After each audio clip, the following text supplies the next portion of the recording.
Hi everyone, I'm Pete and I run my own little business called Retrain Paint.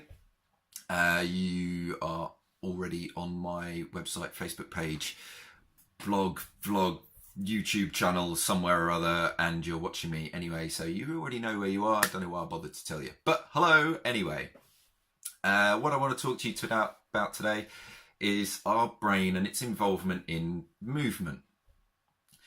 So when we move, we're using our skeletal muscle, and that is a voluntary action. So our brain is telling our muscles to do something, whether that be squat, deadlift, walk, run, cycle, swim, something. Okay, our brain is voluntarily telling the muscles to work, and it tells them exactly where to go. So that decision is made in our frontal cortex that sits just in the brain up there, and predominantly we have a motor strip which tells specific parts of our body to move in various ways, and it holds a little map of each body part. That motor strip, about here, all along the side of your head, sends messages back into the cerebellum, which sits around the back of your head, around in here, into the brainstem, down through the spinal cord, and then out to the rest of your body. What your body then does is move. Brilliant. Then your brain needs feedback. So, for example, if we were talking about a squat, your brain has sent message out to all the muscles that are involved in a squat, and then your body does that movement. You get to the bottom of a squat, so a sitting position, and then your body is sending a message back to the brain saying, I'm here, I'm in the squat position, what do you want me to do now? And the brain says, stand up, this hurts. Why are you hurting me? Your muscles are working really hard, stand up. It's a lot easier to stand up.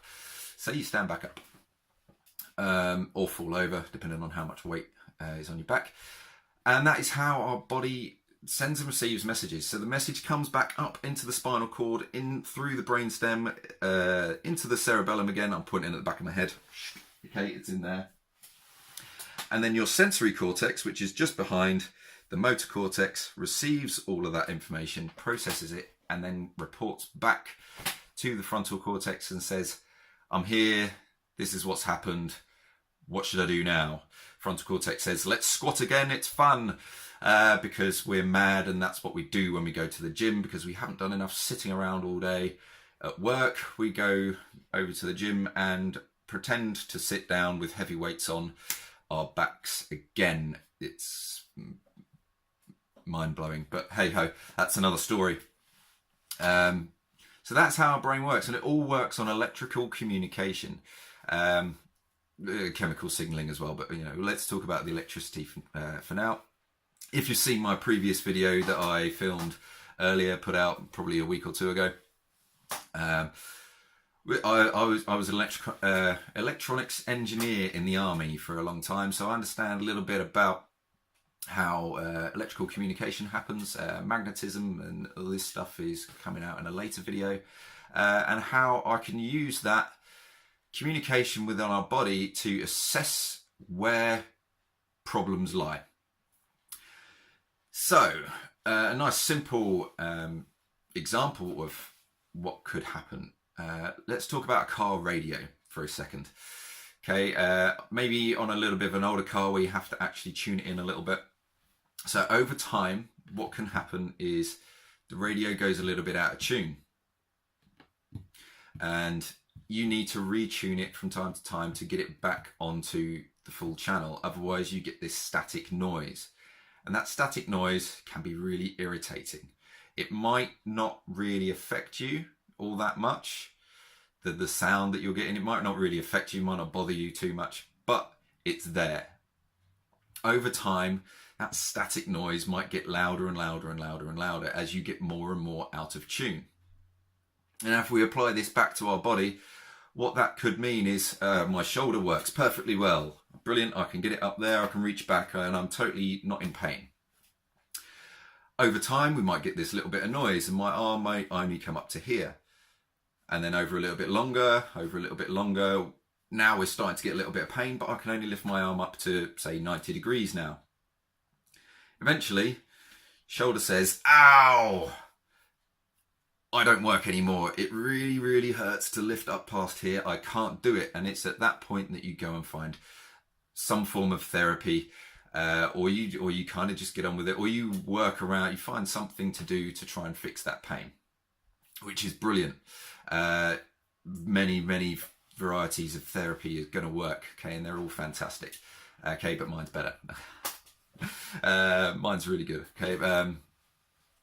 So what I'm looking for is when the brain senses that stuff from the body, what I can do is assess a shoulder or assess any part of your body by touching it, and the brain recognizes something is touching me there. And it goes, is there anything wrong at the shoulder? And at that point, brain either says yes or no. And I can use something called a global response manual muscle test. It's dead simple, okay? It sounds complicated, but it's really not. To assess whether there is a problem that your brain recognizes in that region. And that is how the therapy works. We go through a system of telling the brain through touch, is there a problem in this region? So motor strip, sensory strip, shoulder, knee, neck, muscles, whatever it may be that where you have a pain complaint. Is there a problem there? And that's what I'm asking your body. The Global Response Manual Muscle Test tells us yes or no. And that's all it is. And then we go through this system and find out if there are any other associated problems that we can find through this system that are linked to that problem. They're linked in the brain and they're linked in the body, and they're coming out as pain, or they're coming out as a problem movement. It might not be pain. It might be that, or you just can't get your arm up there. It doesn't hurt, but you just can't go any higher. That's it. You want to be able to get there, but you just can't. Whatever. Okay, and we can assess that. We can stack that all up, and then we can change the electric charge in your body through this what we call a calibration process. And that's how we work. Okay, we're using the brain's internal communication and internal sense from the body, so that the brain is listening, and the response I'm looking for through the gross manual muscle test is the output, and your brain says, yeah, it's okay, or no, it's not okay. We need to do something about this. And that's what we're looking for. So I've said that's what we're looking for an awful lot. So I'm going to stop there. Hope you made sense of that.